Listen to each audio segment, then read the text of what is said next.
Affordability is one of the biggest crises in Miami right now, and it is not going to be solved by setting a set limit for the amount of affordable housing, saying that you can do 1,000 or 10,000. As Eileen just said, there's a need for 300,000. Anytime you try to use funds to try to create a number of a housing amount, you're ripe for corruption, you're ripe for issues. What you need to do is you need to preserve the existing affordable housing, and you need to ensure that those people who are facing issues with eviction and foreclosure are aware of their legal rights and create a legal aid society so that they can protect where they live and stay there and protect the communities. And that's what I would do. Thank you. Hepburn is right about the issue of AMI being countywide, and we've got to figure out a way to do something about that. On endorsements, I'm happy to see Terry Elliott here. He knows what I've done in this city over the years. Some of my former staff, Carmen Morris, I already mentioned. Where is he? Sunless. He's always hiding. Folks, there's two kinds of affordable housing. One is what we build that is for people of low income, okay? And the other one is what the rest of us have, hopefully, which is housing that we have paid for and that now we're being taxed to death because we bought it for $30 or $40 or $50 or $90,000, and now they tell us it's worth $900,000 because somebody wants to buy us out, okay? And then the homestead exemption was set in 1979 at $25,000. It should be $500,000, and that's a way to deal with the issue of not affordable housing in the sense of what government does with subsidies, which in my district as a county commissioner, we built 5 major projects. One of them, Cornerstone on 37th and US 1, that they're called transit-oriented development, has 40% workforce housing, okay? And when I was elected mayor in 1985, the city had approved 10 years before $25 million for affordable housing and hadn't spent a penny. The department was defunct, and I got it started, and we built 1,500 units just in the first couple of years. Thank you. So I've been a real estate agent for 25 years, and I can tell you that the word salad affordable housing is a lie. It is not affordable. Workforce housing is not affordable. I know what seniors pay because my mother's a senior, okay? I know what Social Security gives you, and you have to go on SNAP, and you have to get all these other programs just to try and make your day as a senior.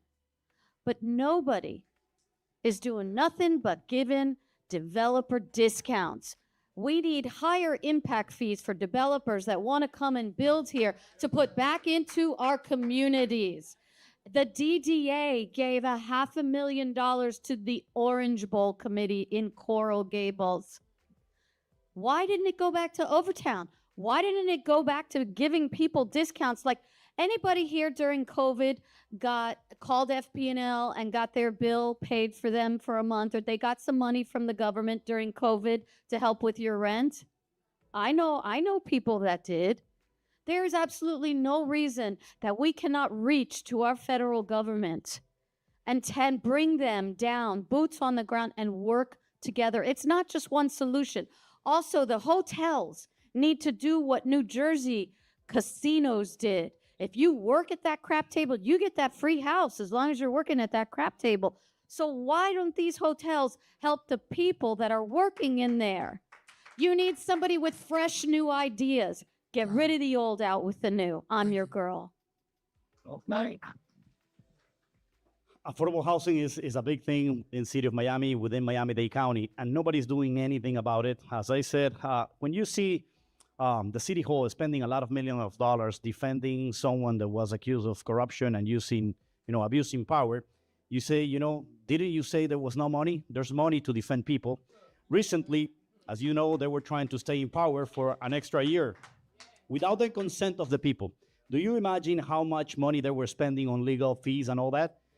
Those are the monies that need to be used for affordable housing. But another thing is that when you go to neighborhoods in distress and you don't see affordable housing, not only you can talk about affordable housing, but you also need to talk about creating more employment and more business for those people. Because as Michael was saying, if there's a lot of people that are getting $40,000 a year, but suddenly you bring more investment to the city, to these neighborhoods, not only to Brickell, but you bring more investment and more employment and better paid jobs to these neighborhoods, suddenly that person that is making 40,000, maybe he's gonna be making 80 or 65 or 75.